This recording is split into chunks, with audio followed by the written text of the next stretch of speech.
আপনাদের দাদা বাজার তো করে নিয়ে আসলো, চলুন দেখি কি বাজার করে নিয়ে আসলো। কারণ রান্না বান্না তো করতে হবে, খেতে হবে, ছুটির দিন বলে তো রেস্ট কিছু নেই।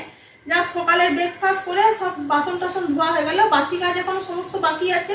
রবিবার এলে তো মোটামুটি বলে সব লেটেই চলে, আর এই সবজি পাতি মাছ এসব ধুতে হয়, ঘর নোংরা হয়, সেই কারণে।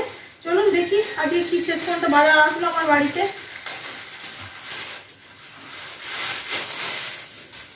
এই যে পুঁই শাক এসেছে,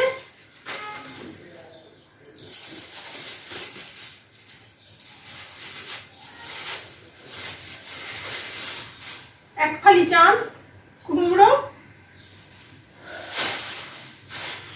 এবছরে আমার বাড়িতে যে স্পেশাল জিনিস এসেছে জানেন, আমাদের সবার পছন্দের একটা জিনিস, সেটাই আগে শুরু করি, বুঝলেন।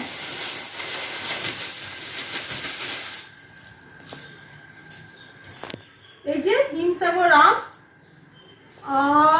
খুশবু। এই যে, আর আপনারা জানতে চান যে আসামে সবজির দাম কেমন, সেই হিসেবে আপনাদেরকে বলে দিই। এই যে আম 150 টাকা কিলো নিয়েছে, আর এখানে আছে আপেল, সেও 150 টাকা কিলো। এই হচ্ছে আমার ফলের বাজার। বাবা, আজকাল বেদানা আনতে বারণ করেছিলাম, কারণ টনসিল ফুলেছে, ওই যে ছেলের সর্দি জ্বর হয়েছিল, ওর থেকে ওর বাবারও গলা ব্যথা বলছে, আর আমারও গলা ব্যথা ব্যথা লাগছে, তাই বললাম বেদানা এলো না, বেদানা খেলে আবার গলার ব্যথা হবে, ঠান্ডা লেগে যাবে। বাবা,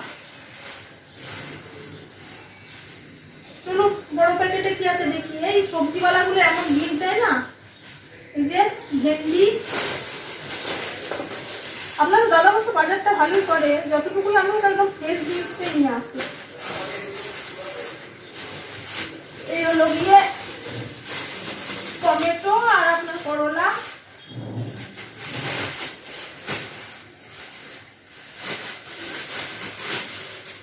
এর মধ্যে আছে পটল, পটলগুলো এবারে দারুণ আছে, একদম ফ্রেশ আছে একদম। দেখুন, এই যে যেন মনে হচ্ছে গাছ থেকে ভেঙে নিয়েছি, কিন্তু দেখতে এত সুন্দর, ভেতরটা কাটলে জানে হলুদ হলুদ। এই যে ধনে পাতা, পটল হচ্ছে 60 টাকা কিলো।